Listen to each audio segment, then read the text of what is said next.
People make excuses for why their lives are in a certain way. And the reality is the market, you can't make an excuse about the market. Anybody that says there's no luck, all hustle, no luck, fuck that, bro. There's luck. There's luck in meeting the right people. There's luck in finding the right mentor, making the right investments at the right time. It's all luck. Overcome. You just do what you need to do. There's no secret answer to pushing past discomfort. You just need to remind yourself, what is your why? For me, what was my why? I just wanted to be right. If someone wants to build a whole quote unquote business and take themselves out of it, are you able to do that with trading? Technically, yes, but it has to be with people you trust. It's never going to be a fully passive thing unless... So at this point, how much have you made through trading, if you don't mind me asking? All right, guys, welcome back to another episode of The Lowdown. Today, I've got Kam Dasani on, who became a millionaire by 30 through trading. The way he approaches trading is nothing like the stuff you see online. He talks about psychology all the time. He's trading without using any of his own capital, and he partners with a rocket scientist who left Goldman Sachs. So, if you want to learn how to kill it at trading, this is your episode. So, Kam, welcome to the show. Lorenzo, thank you for having me on The Lowdown. Grateful to be here, and yeah, let's get into it. 100%. So, right off the bat, why do you think so many people fail at trading? The first thing that comes to mind is emotional stability and control, because when most average people see that they're losing money, they don't actually know how to control that emotion and understand what's going on in the trade. I think the second thing is that people are just stumbling around trying to figure it out on their own. And I was doing that for quite some time until I realized like time is so much more valuable than money. And if you're willing to pay to connect with the right people, you can just learn a lot faster. And with that said, on every trade in the world, there's a winner and a loser. There's a winner on a trade and there's a loser on the other side of the trade. So if you're not playing at the highest level with the best of the best people, you're going to find yourself on the losing side of those trades more than you'd like. And yeah, you're not going to be happy. You said that it took you a while before you actually found people who were performing at a high level. How long did that take, and what made you realize that you needed to do that? Losing money, for sure, for too long. It took me... So I'll give you some context. When I started my career in tech sales, my first manager was an options trader. For those of you that don't know what options is basically predicting what's going to happen to a stock by a certain date. Okay. So instead of just like buying shares of NVIDIA, let's say, you can say, hey, I think NVIDIA is going to go to this price by this date. And if you're right, you make a lot more money. And I'll give you like a live, like kind of trade breakdown of something like that in a bit. But I kind of used to, go on YouTube and try to learn the basics. And like, I was able to do that, but I really didn't have the mentor and the guidance that I needed. And eventually, after stumbling over and over, I started connecting with more and more traders, specifically those that actually used to work at investment banks. One of those people was Mehul Patel, the rocket scientist that you mentioned at the start of the episode. So he's a rocket scientist that went to Goldman Sachs, built them a trading algorithm, and then realized that algorithm was so powerful that he's better off just trading on his own than being stuck on salary. Because that's one of the things that people don't understand. When you work for a company like Goldman Sachs or Schwab or Vanguard, you can't trade your own capital because technically you have the insider edge, and that's insider trading. It's against the rules. He came to me and I came to him, and we met through a mutual contact, and we had literally opposite skill sets. I was very good at sales and marketing due to my background in tech sales. He was an incredible trader, statistically a top 1% trader based on numbers. And I was like, hey man, like, why don't you teach me how to do this? And if it works, I'll leave my job and we'll start this business together, and we can help show other people the path so they don't have to be stuck in a corporate career that they don't actually like. And that's exactly what we did. Nice. How long did he work at Goldman Sachs before leaving? I think he was only at Goldman for like 6 to 12 months before he decided like, okay, it's time to burn this quick. You said in the beginning, the things that separates the good ones from the bad ones is they remove that emotional aspect, right? And so would you say he 100% is emotionless when it comes to trading? I'd say he's emotionless in terms of the actions that he takes, but he still feels emotion. You see, it's not about not feeling the emotion. It's about knowing what to do when you have that emotion. The same way, for example, to give you something in real life, if you're scared to approach a girl, that's okay. You just do it anyways. You're not supposed to have that fear be removed, because courage is just acting in spite of fear, right? Fear is still there. The definition of courage is just, hey, I'm going to do what I'm supposed to do anyway because it's going to get me closer to the goal. So, for example, on our trades, we have rules where if we drop in the red below a certain point, meaning we're losing money to a certain point, no matter what, we're getting out because we know the next trade, we have a higher percentage chance of winning just based on our data and our statistics. So it's really just all about understanding how to control that emotion and act on it in the right way. Got it. Okay. Yeah, this definitely sounds very challenging to get those emotions under control. 'Cause to me, it feels like a lot like gambling, just from an outside perspective. I don't really know too much about trading, but I mean, when you're gambling, when I've played blackjack or stuff in the past, I'm like, you win a lot and then you lose a lot. And as soon as you start losing, you're like, I just got to keep playing until I win. And so I don't know how much parallel there is to trading, but that's kind of what I just think about. 99% of traders aren't profitable because they are treating it like gambling, right? So if we look at levels, let's just say like gambling at the casino on the slot machine, it's literally not in your control at all. You're literally spinning and hoping it works. Then we have blackjack where like, yeah, you have to make some decisions, right? Then we have sports gambling where like there are very high level sports gamblers, right? There's also a bunch of degen sports gamblers. There's also a lot of degen options traders. There's also a lot of degen investors. When I say degen, if you guys don't know what that means degenerate. It means you're just doing it with no real analytical skill. So you can be a degen in anything, or you can really take the time to learn it. I know sports gamblers that play at a very high level, and they're not what you would consider a gambler, right? And that's what makes all the different fields that we talk about so interesting, is that you can become a master of your craft, or you can just be a degen. It's up to you. Mm-hmm. Yeah. So at this point, how much have you made through trading, if you don't mind me asking? My portfolio right now is sitting at 700K, and I have a piece of content about that. Now, keep in mind, there's two ways that we trade, right? There's trading with our own capital, which I've gotten to 700K in my portfolio with that. And then there's trading with prop firm capital, which I've gotten above 7 figures. So I've gotten above $1 million. What prop firm capital is, though, to be clear, is we are leveraging money from companies that bet on traders like myself and my partner Mahul and now our clients, right? So think of it this way. You go and you prove to a company that you're worth giving money to. They give you 50 grand. Now you can take that 50 grand and enter risky trades. And if you're good, you're going to make a ton of money because you're playing with more power, right? But if you lose, and here's the thing, people think, oh, are you responsible for the money that you lose? No. And that's how the prop firm industry was built. It was built to favor the traders and have these companies bet on traders. But there's got to be a catch. There's always a catch. So what's the negatives of doing this? The catch is that if you go below 3% loss of whatever they give you, so let's say 3% of 50K, let's say you lose more than 3%, they'll just take their money back and you have to prove to them again that you're worth giving money to. 99% of people are not profitable prop firm traders. Only 1% of the world passes their accounts, meaning actually gets this money, right? So the catch is it's really, really hard to prove to these prop firms that you're worth giving money to. And most people, like a lot of people come in my DMs and they're like, hey, I just got a Apex account. Apex is a prop firm. Okay. I just got an Apex account. Can I copy your trades? And I'm like, it's not about passing the account. It's about having the strategies to keep the account. And that's what we teach our clients today. All the strategies that Mahul learned at Goldman, what he built his algorithm off to be able to consistently grow these $50,000 accounts into, now he's sitting at like 4.5 million. So he has $4.5 million of capital that he can trade with at any time. How many trades do you have to do, or how, like, I'm just trying to think about what your resume or winning streak needs to look like in order for these people to fund you. Yeah, so I know what you're trying to ask, so I'll give you the answer, but it's not going to be what you asked. If they give you a $50,000 account, you have to get it to $55,000 by the end of the week. So Monday through Friday. That's an example of a prop firm challenge. Okay, every prop firm from Apex to Take Profit Trader to My Funded Futures, they all have different challenges. Okay, so 50 to 55K by the end of the week. If you can make $5,000 in profit, then you get to actually keep that money and now use it for any trade you want and any trades you want.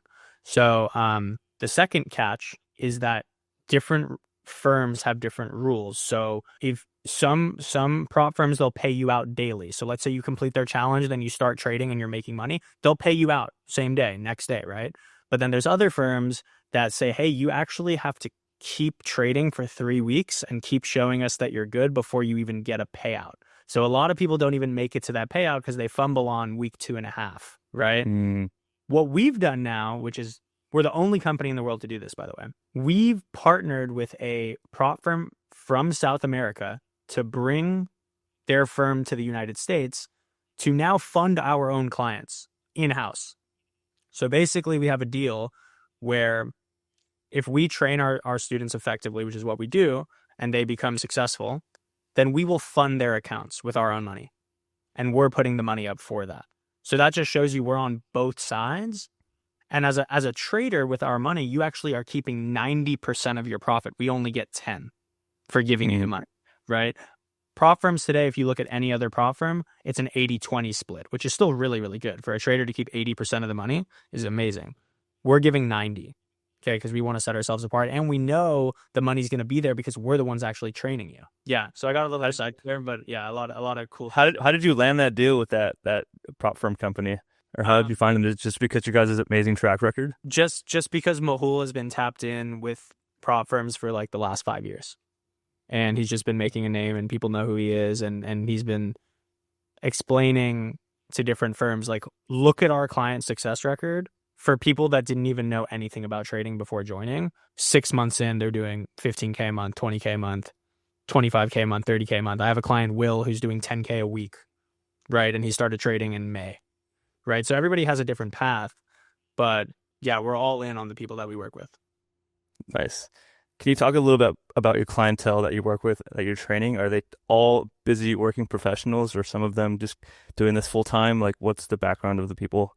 So most people still have a job and they are like doing this alongside their job. Now, because of the different ways that we allow people to trade, right? And with prop firm capital in the futures market specifically, the market is actually open 24/5. So people think, oh, the market is only open certain times. For futures specifically, the way we teach you how to trade with prop firm capital, it's open 24/5. So no matter what your job is or how busy your job is, you can come home at the end of the day and trade. We also do options trading, and we do this on a swing level. Swing trading just means we're basically buying on one day and selling on a completely different day. So you don't need to monitor things on the same day to make money. So you can like enter a trade, go into a meeting for an hour, do whatever you want for the day, and then we'll tell you when to sell later. Okay. So most people still have a job, and we've designed this because that's how I was able to leave corporate, by trading alongside my job first until I was making 7, 10K a month. And then I had the confidence to actually leave. There are some people that really want to go all in and become full-time traders as well, though. And we help them do that, from starting with swing trading first,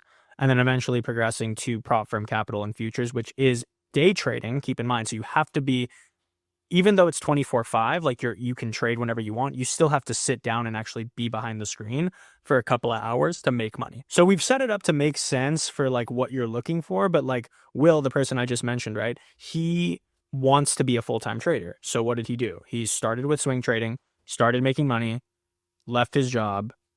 Now he trades futures, and now he's a full-time trader. And now he's starting his tech company that he's always dreamed of, because he has the ability to move wherever and actually do that. Yeah, that's one thing that's very enticing to me, is just having that ability to do it remotely anywhere in the world.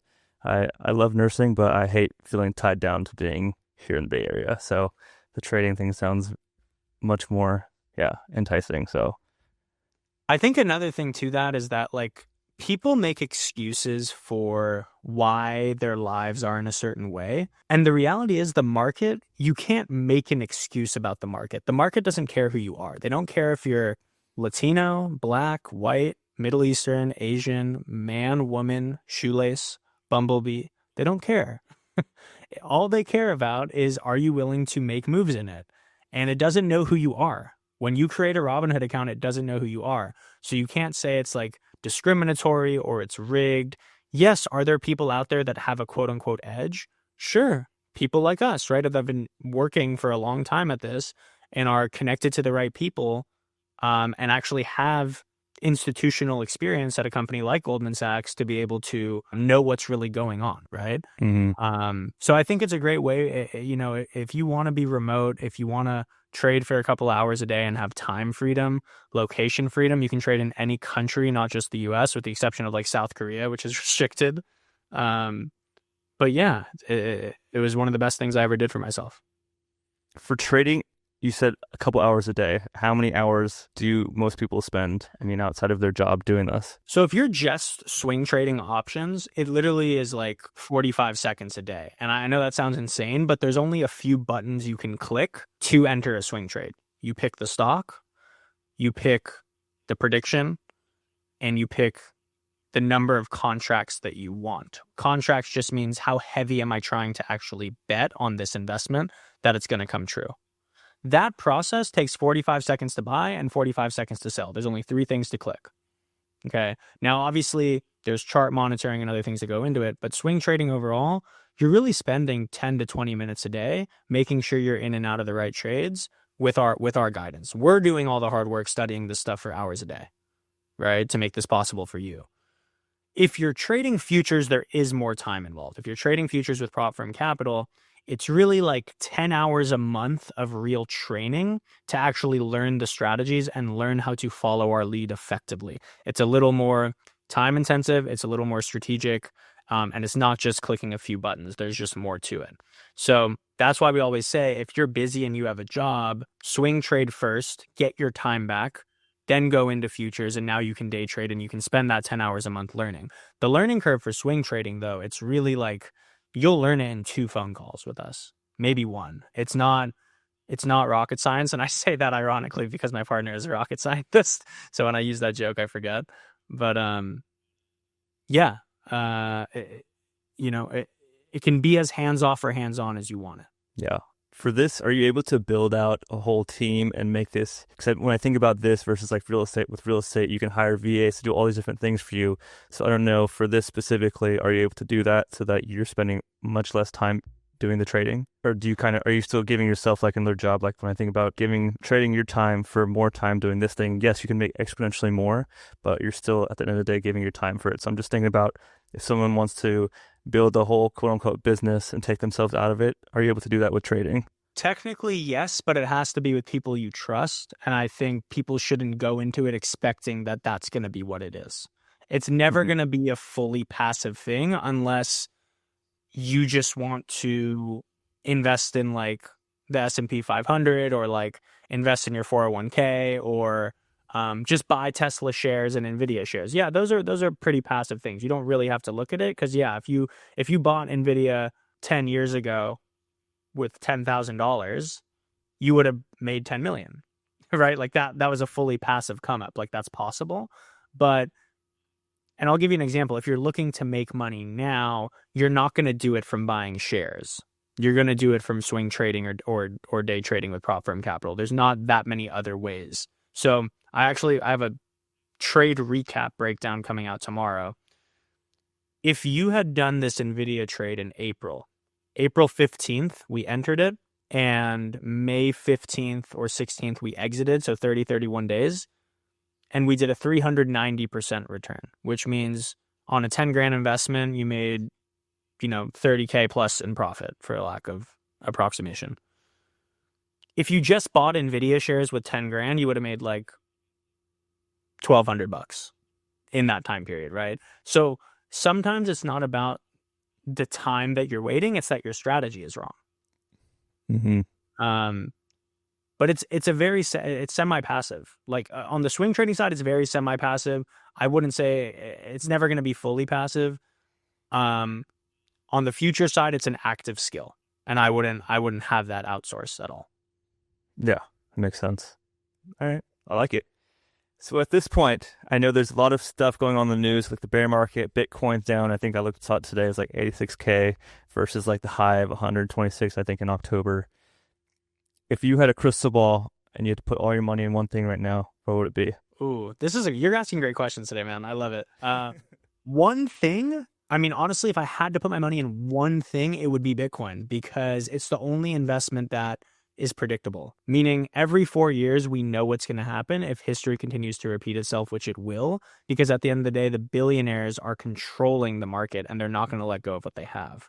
So I wouldn't necessarily be concerned about timing the market with Bitcoin. Yes, just buy when stuff goes down. But at the end of the day, like, I just bought at 91K and I bought at 86, right? And it's like, it's going to keep dipping. And eventually it's just going to, the peak is going to be bigger than 125. That's what I would do long term. And that's like pretty completely passive. You know what I mean? That should be your S&P 500. That should be your 401k. The only catch, once again, is that you need the capital to be able to make it matter, right? Putting $500 a month in Bitcoin is only going to take you so far. You're better off swing trading with $500 to $1,000 on an NVIDIA trade that I just mentioned to you earlier, right? So if I were to even outline my full investing strategy, it's I swing trade, I day trade with prop firm capital, and then I put all my money in Bitcoin every chance I get. I don't do much else, right? I don't have a bunch of Tesla shares just to have Tesla shares, because Bitcoin is going to be a higher appreciating share or coin or long-term asset, right, than just buying NVIDIA. The NVIDIA lick was 10 years ago. You put 10,000 in 10 years ago, you would have made $10 million, right? But that's not going to happen again with NVIDIA. It can happen with Bitcoin if you have enough capital in it and you keep buying every chance you get, and you ignore the 401k, you ignore the S&P 500, which isn't going to make you rich or change your life by any means. Mm-hmm.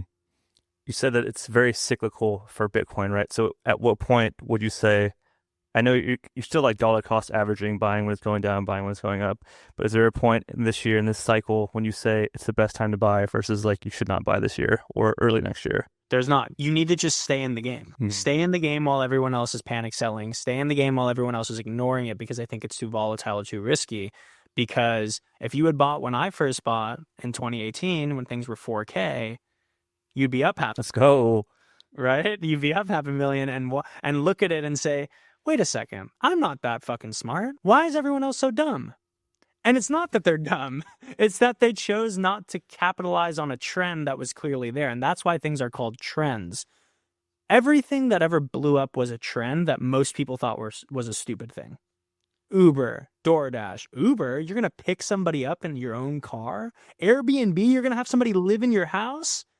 It sounds insane, but it's the way that we live. So accredited investors, people that were tapped in on a network level, they were investing in Uber and Twitter and Snapchat and DoorDash and all of these things that most people thought were a joke. So that's the thing. You don't need to be a super sophisticated person to win in the investing world. You just need to capitalize on trends when most people think you're an idiot. The biggest thing to do, or my favorite quote from Warren Buffett, be greedy when others are fearful, be fearful when others are greedy. And that's exactly what I think about at this time point. 100%. And I just made a video about Warren Buffett too. And I talk about, what does Warren Buffett think about risk? How does he look at risk? He says, as long as I can take a lot of risk with a little bit of money over and over again, I'm going to be just fine. Right? That's exactly how we invest. Technically, is Bitcoin a lot of risk? Yes. Okay. So keep putting a little bit of money in it over and over again. Okay.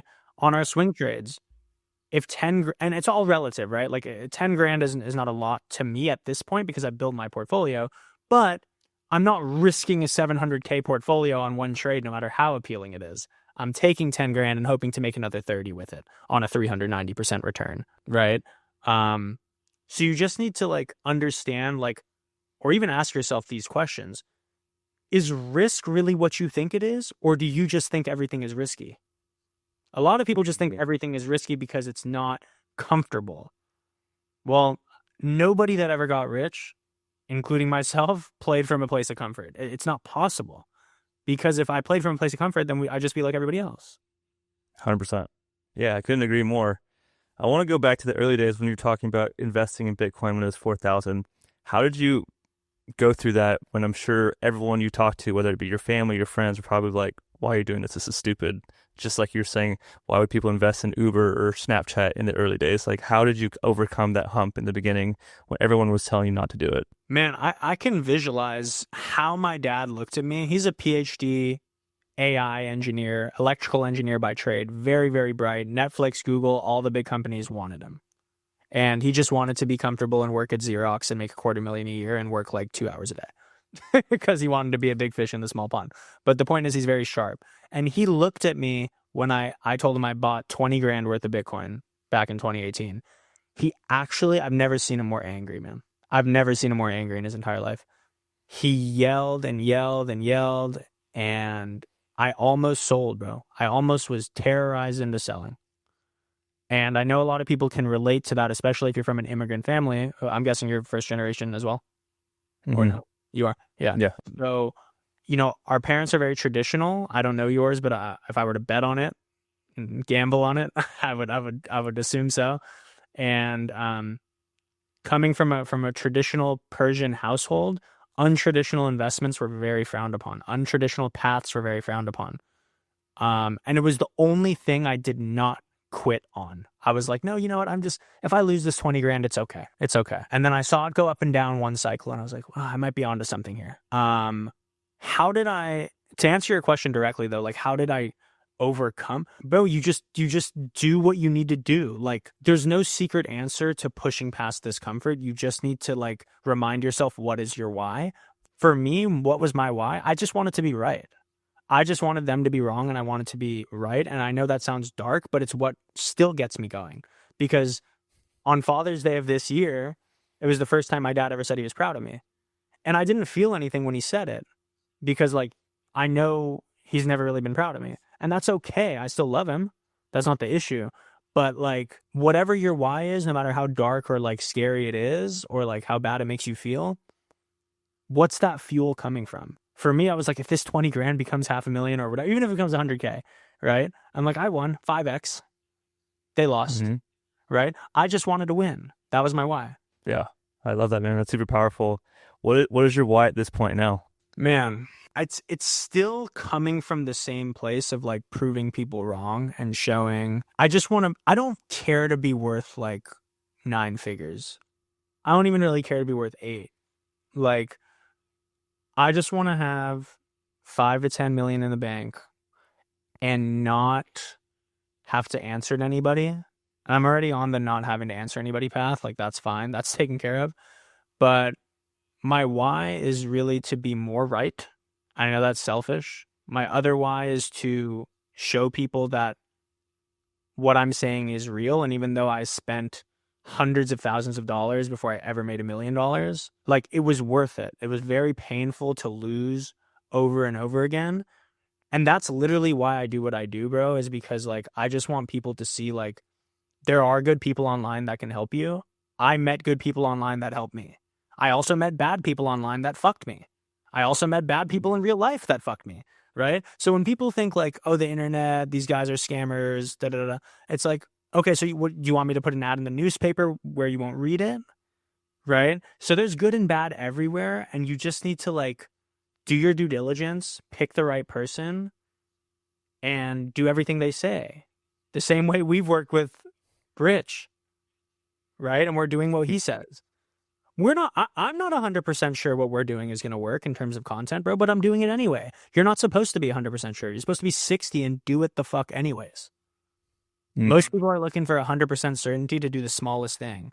I'm not 100% sure about this investment. Oh, I'm not 100% sure about this walking across the street to talk to this girl.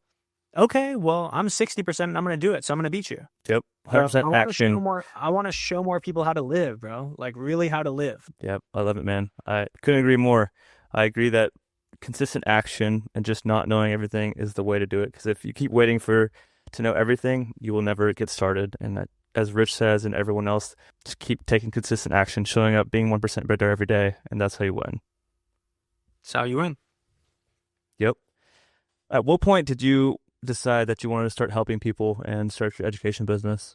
So when I first started making money trading, and crypto like was separate because crypto, I really just bought a bunch of Bitcoin for a long time and it worked. And that's when I started getting into more crypto projects like in 2020 and so on and so forth. But when I learned from my first manager how to trade options and I started making like a few grand here, a few grand there, I was like, okay, this is cool. Like, I'm at work right now and I can like enter a trade and like go back into my meeting and like wait until another day and then like wake up and it'll be good. This is cool. This is like something that like people should know about. So I started just like telling my friends and telling my family. Obviously my family thought it was stupid. My friends thought it was too risky, whatever. And I'm like, okay, I'm going to get really good at this. So I started joining options discords. or options mentorships. And I started learning. And eventually that's when I connected with Mahul and connected with some other traders. And we partnered up. And that's when I was like, okay, I can leave my job now to do this. I'm going to do this and we're going to go all in. The moment though was when I realized I was making enough to quit my job. I wasn't making as much as my job, but I was making enough where I could comfortably walk away and go all in on this and run ads to this and make content around this and really teach people this. Because I look at like my client list now, like we have 80 some members in our options group, and like the testimonials are insane. Like there's people that work at big companies, Google level 7 engineers that are following our trades and they're happy. And I'm like, this is the fulfilling part. So going back to that thing about what's your why, it's like the part that never gets old is seeing people that are such high level become even higher level and buying their time back and getting their freedom and not having to stress out about losing their job during this terrible economy because they have somebody they can rely on, which is me and the team that I've built. Mm-hmm. Yeah, I couldn't agree more. I think the fulfilling part is what everyone always keeps talking about. Like, yeah, at a certain point, all the money is great, but what fills your cup? And I think for me at the hospital, whenever I've able to empower someone, even just, I mean, most people don't even know about a high yield savings account. And so I always am trying to push people to get a high yield savings account, or I'm like, you need to invest in real estate or whatever else, like just trying to point them in the right directions because you don't know what you don't know. And many people are stuck in the matrix of just showing up every single day, living the same day. And it's just, I don't know, I'm always trying to empower people. So I really connect with you wanting to do that for the same way with other people. 100%. It's an amazing feeling, bro, because like what I even like even more though is like the skeptic to like full on supporter advocate of what you're doing, because I was taught to be skeptical of everybody and everything, even though like a lot of the traditional things that we are told to do are pretty insane. Like, you want me to pay $150K to go to college for 4 years and not have a guarantee on a job? Wow. I charge way less than that. You know what I mean? Mm-hmm. So it's like, how did we get on board with this?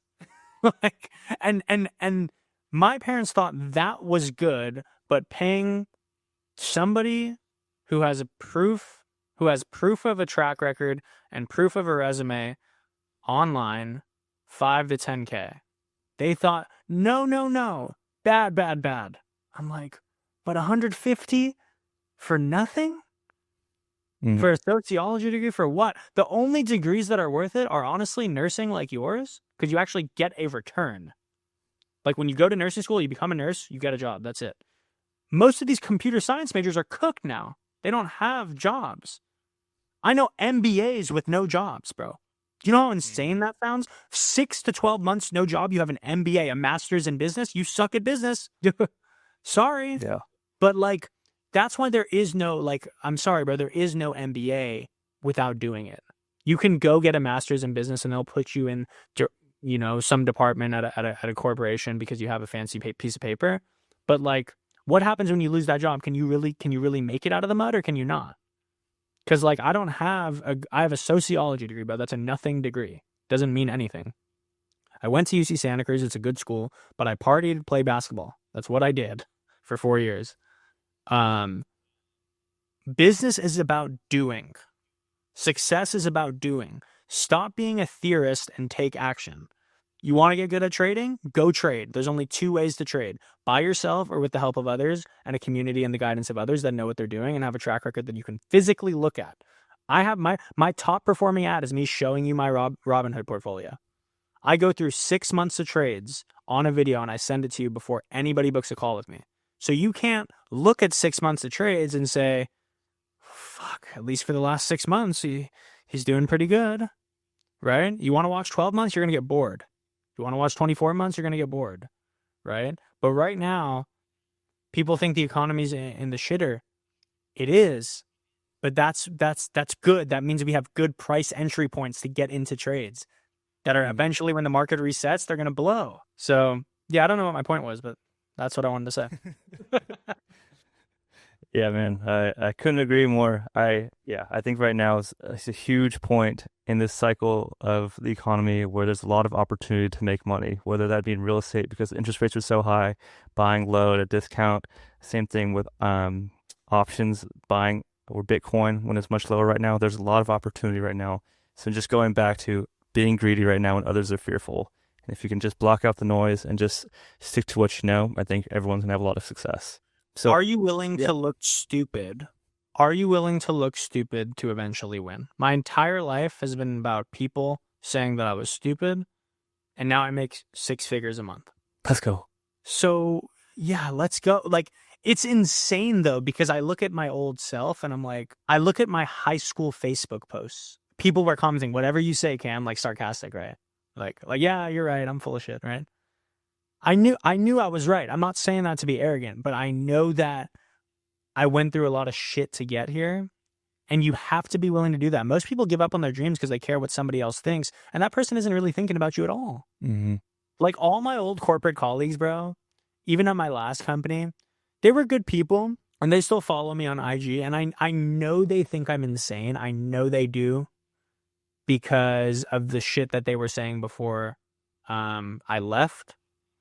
But like, dude, you guys are like, sorry, like you're barely getting by on 15K a month and I'm making 100. So are you sure I'm really stupid? Like, are you sure, or do you have too much pride to just say that maybe I figured it out and you haven't yet? And that's okay, because I wasn't here hating on you guys, Mm-hmm.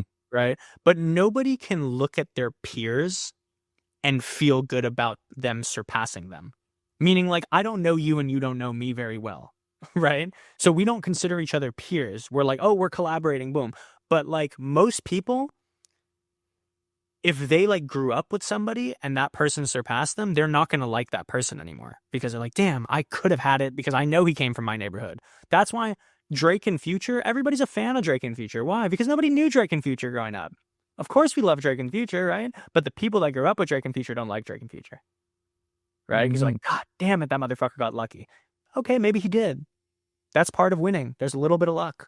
Anybody that says there's no luck, all hustle, no luck, fuck that, bro. There's luck. There's luck in meeting the right people. There's luck in finding the right mentor. There's luck in making the right investments at the right time. It's all luck. But there's a lot of other things too. So like you can complain and say someone else got lucky. I even tell this story like because like jealousy is a natural human emotion, bro. So like my friend Jimmy Farley, shout out Jimmy. Jimmy's the one that even got me into this whole like start getting into content. Because he came to me, he's 23. He makes $750 a month. I'm going to say that again. He's 23 years old. He makes $750,000 a month revenue teaching people how to do TikTok shop. He's one of the best in the world at it, if not the best. His partner is Rob the Bank, who his name is Rob, but he goes by Rob the Bank. He sold his Amazon FBA company for $30 million. He's about 32, I want to say now. They're partners. They found each other on Twitter. Okay, is Jimmy lucky? Or did he just start before me? Right? So like, did Hormozy start before me? Yeah. When I was running Facebook ads, Hormozy just started Facebook ads and my dad talked me out of Facebook ads. Mm. So I was always on the right path, but I talked myself out of shit because I was worried about people saying things. And I pray to God if you're listening, do what the fuck you want to do, because when you die, you're going to regret not doing that thing as opposed to saying, "Ooh, thank God I played it safe." Yep, 100%. I think the biggest risk that I agree with that Rich always says too is just waking up every single day and just living with regret and just waking up one day when you're 65, living with so much regret and just wishing you did something because yeah, I think that's the fucking worst thing, man, just like you said. And yeah, I think you just really just got to block out the noise. And so have you been able to, like, your circle has shrunk, I'm sure. So at this point, do you still tell everyone what you're doing?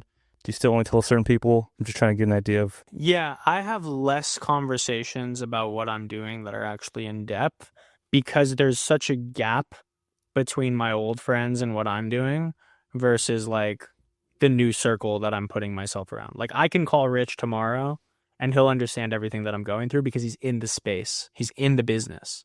He's doing the shit with me. Same way he's doing it with you. Same way you and I are doing the shit together.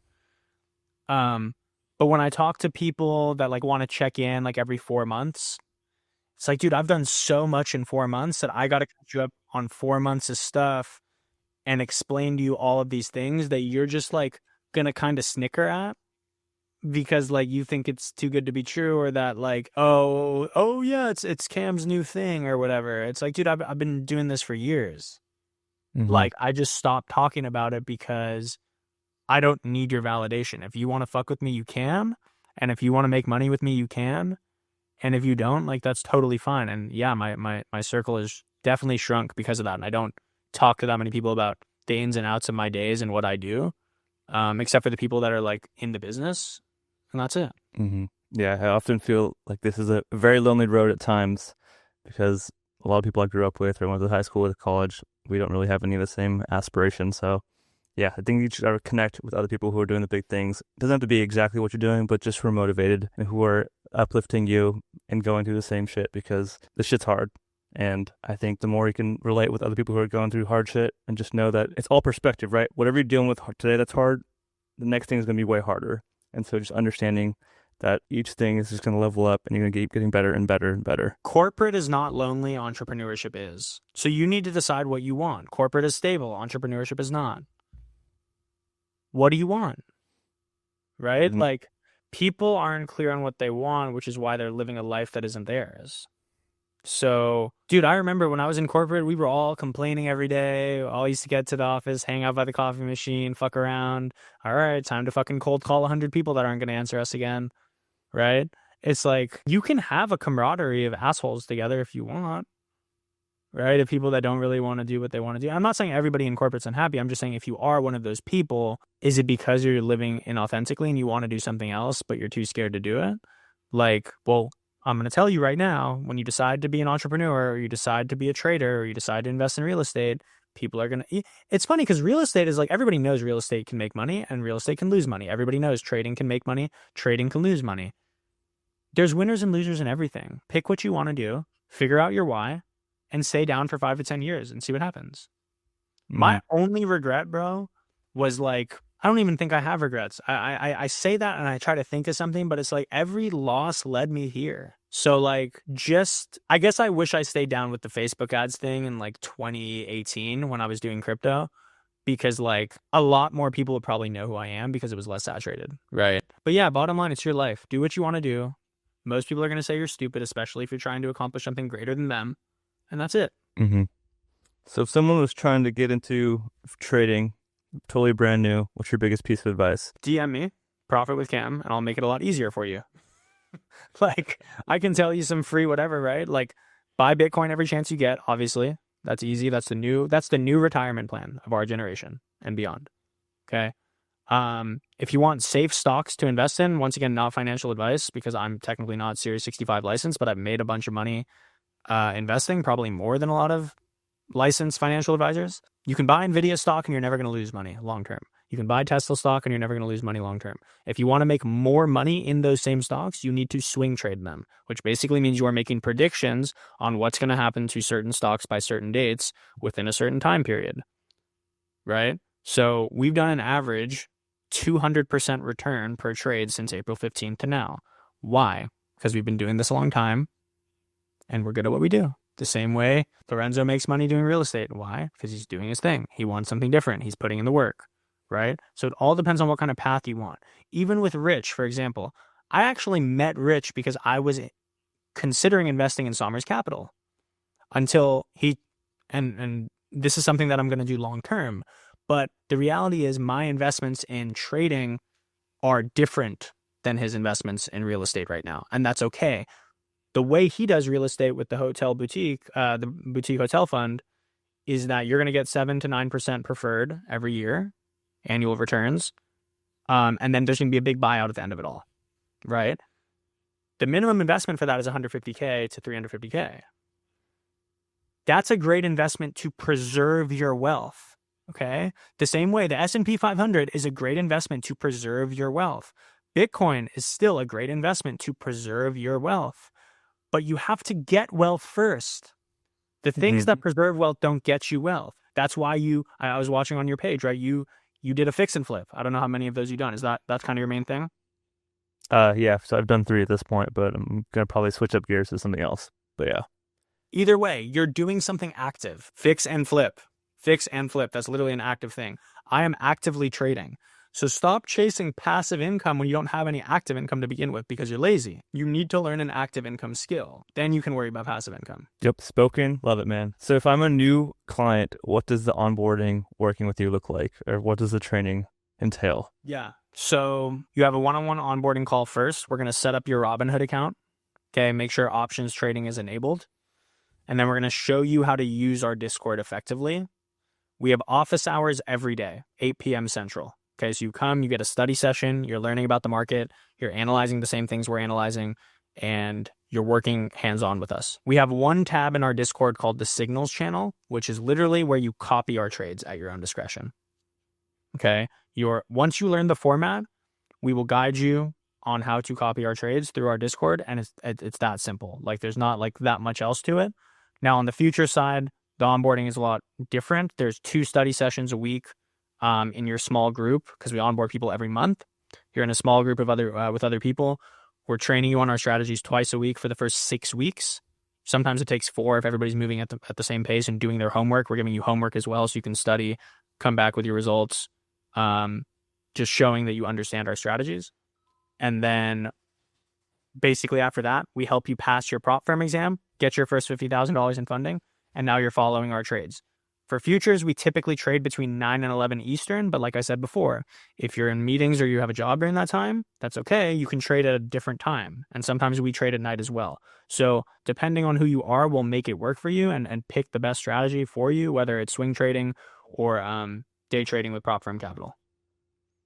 Is there a minimum amount that someone needs to get started that you think would make them be successful? 5 to 10K is always a great account size because if you can put 5 to 10K in your Robinhood to swing trade with, it's going to do much better than just sitting in your checking account getting eaten alive by inflation. On the prop firm side, you're not using your own money, but obviously we do charge 5 figures. We are a 5-figure investment to work with us because what you're getting from working with us is multiple 5 figures in profits per month. So the ROI actually makes sense. If you don't have 5 to 10K to play with, but maybe you have a couple grand, we can make it work. And we have a lot of strategic ways to get you financing or a 0% interest loan to work with us, which is very, very common in the real estate world as well. And this is something people are scared of again, right? Oh, you think it's risky to get a loan? Okay, well, stay broke. Right? I leveraged $92,000 from Chase, American Express, and US Bank 7 years ago to get to where I am today. It bought me time to figure it out. If you don't want to buy yourself time to figure it out, okay. Be like everybody else who's scared because they think debt is bad. The richest people in the world die in debt. Mm-hmm. They just don't talk about it because they know you don't believe them, right? Unless they're making content because they care about building their personal brand, then they're not talking about it. Yeah. How did you use that 92K to leverage? Was that just buying with like 0% credit cards? Like, is that for mentorship or what did you use specifically for that? Yeah. So first mentor I ever worked with spent 10 grand. I worked with Cole Gordon. Shout out to him. Cole Gordon taught me how to sell and taught me how to run ads. That was the first thing I ever did. The rest I just used to invest and trade with. Yeah. So mentorship is extremely important. And then making the right investments from there. And obviously, like I already had those people in my network to do that. So from Mahul to DJ to Brian, to Sean, an old trader I used to work with. Yeah, I mean, I just kept learning and like, oh, what else did I use that for? To go on podcast tours. So obviously we're collaborating right now, but I've gone on, I've worked with a podcast agency to get on really big shows and get my name out there. And a lot of those episodes are going to come out this year. So that was another thing. But yeah, just pay to level up, man. Like you can pay or you can spend a ton of time. My advice would be to do both. That's what I've done. That's why I make 100K a month. Mm-hmm.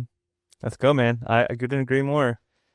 That's what I always tell people is just you're going to pay with your time, mistakes, or you're going to pay with it, cutting that in half by paying for mentorship, getting around the right people, getting the right rooms that are going to exponentially push you forward in so much faster time. Why do you think people pay for country clubs? Why do you think? Food, man. For food, right? Yeah, the food is always good for some reason.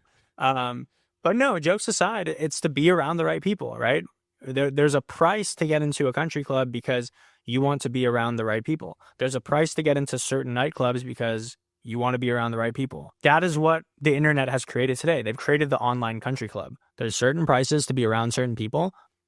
And if you pay, you can do a lot of damage and good damage in this world.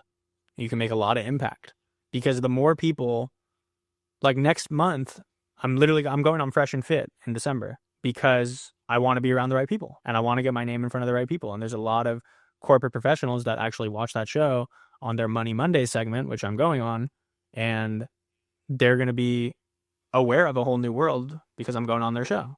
So, there's only two ways to level up, man: money or charm.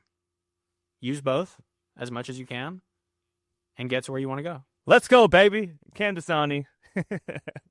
Kam, if people want to get a hold of you, what's the best way for them to do so? Instagram, Profit with Kam, Profit with KAM. Shoot me your stock portfolio if you have one. I'll take a look at it, let you know what I think. If you don't have one and you want to learn, DM me. I'll send you everything you need to learn the basics and decide if you want to figure it out on your own or you want to work with me and figure it out with me. But yeah, Lorenzo, thanks for having me on, man. Really appreciate it. And I'm sure we'll talk soon. 100%. Everyone, I appreciate you guys listening. And if you guys found any value from today's episode, please give a 5-star review, share the episode, follow Kam on social media, and you will learn how to make a lot of money. So everyone, appreciate you guys tuning in. As always, I'm Lorenzo Mercado. This is The Lowdown. See you guys on the next one. Peace.